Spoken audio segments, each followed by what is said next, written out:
welcome back to another episode of Should You Make It? This week we're doing something that I have seen a lot and I wanted to make for a very long time. Number one, again, my family loves pasta, spaghetti, and this just looked interesting and kind of confusing. It's a twist on spaghetti. It is the pasta pie in the Springform Pan. So I'm very excited. This version is from Tasty. There are so many people, so many sites that have done their own version, from Tasty to Pinterest, you name it. Everyone has their own way. I'm using Tasty's today, so follow along. I'm going to leave the ingredients and the directions on how to do it down below, because theirs are very confusing. So I kind of rewrote them. Plus it was about a year ago. So I rewrote them, so hopefully they're more clear for you guys. So we're going to go through those ingredients and the tools very short and to the point. So we're going to go through those now over here. What we have, like I said, very short. We're going to use 250 grams of ricotta cheese, 1 egg. We're going to need some olive oil. And we're going to have 100 grams of Parmesean cheese, and we're going to use some more for topping, so I have that here. It says a jar of tomato pasta sauce. I have a can. They didn't say how much, so I guess a can will be okay. Over here we have a Springform Pan. Again, they didn't specify 8-inch, 9-inch, who knows. Mine's a 9-inch, that's what I'm going with. They said a mozzarella ball, so I got a mozzarella ball and sliced that up. Got that all sliced up. And they just said salt, and they sprinkled a little bit on there. So I don't know how much. I guess it's to taste. And a box, the Star of Rigatoni. Their ounces for the rigatoni is very odd. It's 1 pound and 1 ounce. A normal box like this is only 1 pound, so you know what, guys, we're going with 1 box. So, and the first step was to go ahead and bake your rigatoni about 2 minutes under al dente, so that's what I already went ahead and did. I cooked this for about 8 minutes in salted boiling water. So we're going to get set up over here on the stove, and then we'll be back with the first step. Okay, so the first step is to mix our 1 egg in with our ricotta. So we're just going to get that in. Make sure we have it all.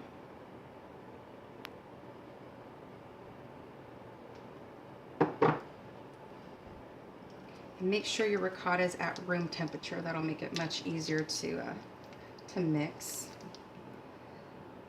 So we're just going to fold this in together.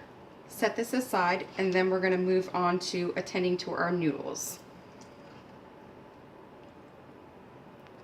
Okay, so the next step is we're going to add some olive oil to our pasta. And again, they didn't specify how much, they just drizzled it in there. And then we're going to add our Parmesan, and I just have a fork in here to break up the large lumps. And I did want to note, the temperature that they called for was 200 degrees Celsius, which is equal to 392 degrees Fahrenheit. Now my oven runs on 5-degree increments, so I have mine set for 395. So we're going to see how that works.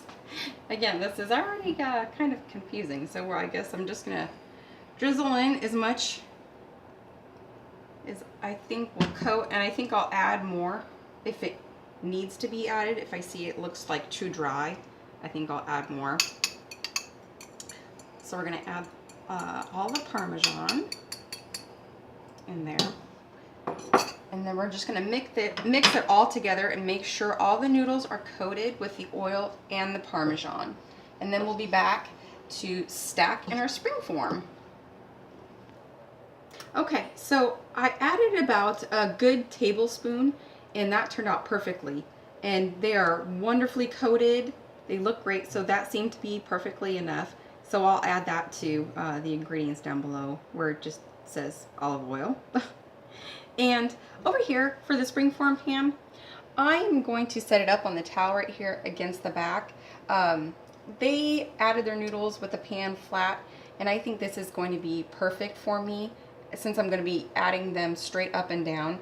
And this is how we're going to add them, like this. So this is going to be extremely helpful so they won't fall. So I'm going to go all the way around, as you guys know. I'm sure everyone's seen this video. All the way around and fill the inside until it is completely coated. And we'll show you bits and pieces as we get closer. And then we'll show you when we're all done too. Just working along. Putting noodles, stacking noodles here.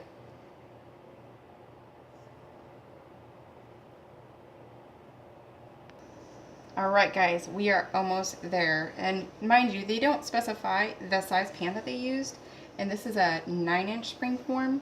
And I'm using 1 pound, whereas they used 1.1.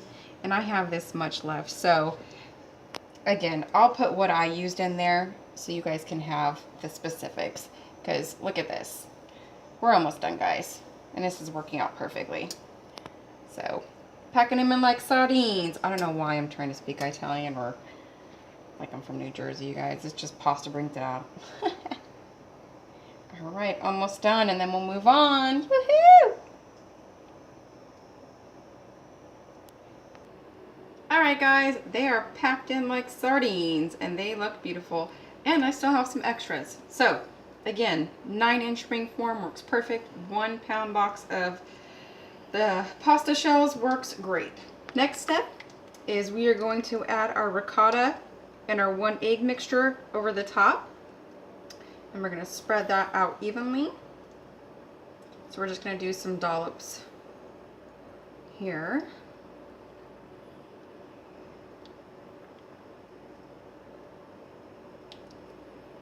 Until we get all of that out.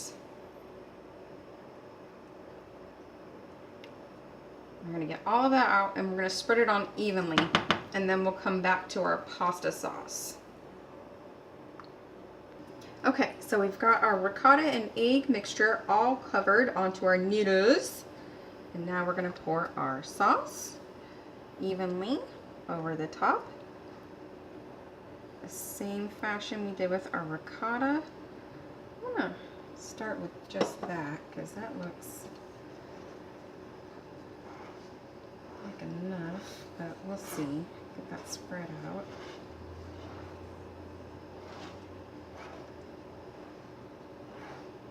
Got some little holes. It reminds me of being at the beach when you're looking for sand crabs.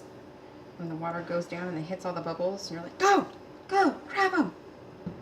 All right, yeah, I'm gonna add the rest.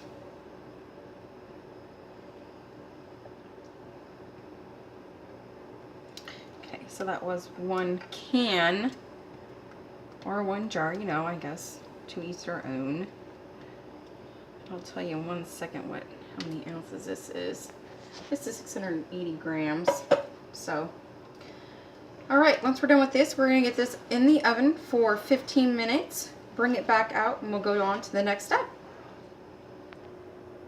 Okay, so what my husband mentioned to me, which was a brilliant idea, I'm glad he did, was to put a pan underneath this. And as you can tell underneath, I am super glad he did because the oils came out underneath and it didn't suggest to put any foil or line the inside with parchment paper because, you know, obviously it leaked. So I would have had a huge mess in the oven. So thank you to my husband who is filming this very much for suggesting that. So the next step that it says to do is to top it with a pinch of salt. So we're going to go ahead and I'm probably going to add 2 pinches of salt because we all know that anything that is tomato based needs some salt. So go ahead and do that. And then the next, after we do the salt, we're going to go ahead and add some Parmesan, more Parmesan to the top. I'm going to be very generous with the Parmesan because my family loves Parmesan cheese. And then we are going to add our sliced mozzarella to it. So we got our Parmesan, and And we have our sliced mozzarella that we sliced thinly from the ball. And we're going to try and cover the top with these. I've never sliced a mozzarella ball before, and I gotta tell you, it was very fun. It's much different than the shredded that I've always gotten. We'll go ahead and put that one there. We'll take pull that apart. Get as much on here as I can. Because we all know fresh mozzarella is amazing. I'll get some right here in this corner. A little bit in there, a little bit in there, a little bit over there. And if we can, maybe a little bit more right there. And who knows? I think that's good. Okay. So go ahead and put my mitts back on and put that back in the oven for another 15 minutes until the cheese is melted and slightly golden, and then we'll be done. Okay, so I went ahead and already took it out of the pan. I let it cool for about 10 minutes, but what I also did is after the 15 minutes it wasn't completely brown on top, so I stuck it under the broiler on low for another 3 minutes to achieve the brownness and fully melt the cheese. And then I went around the Springform pan with the sharp knife just to release the crispiness on the sides, and then I removed it. And if you could see over here on the pan, that's all the greases that would have been on the bottom of the stove if my husband did not suggest that. So thank you again. So this is how it turned out. It looks amazing. My only complaint again is the directions and the instructions for it, which I will put in detail for you guys. So now I'm going to go ahead and cut into it and see what this baby looks like.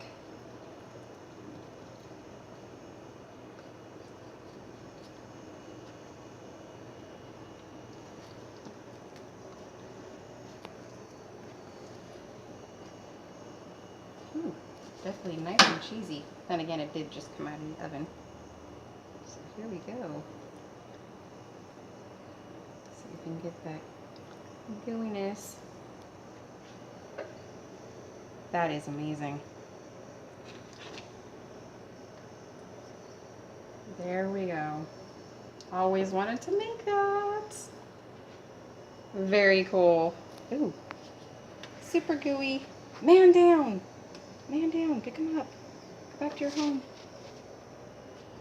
There we go. Alright guys. So there we go. The rigatoni pie from Tasty. So again, I'll fix all the ingredients and the directions and stuff like that. Put that in there for you. And other than that, it turned out great. So very quick too. I mean, total 30 minutes, and the prep time was maybe 10 minutes. So that was great. So hope you guys enjoy, and stay tuned for next week's Should You Make It and Should You Bake It later on Friday. Bye.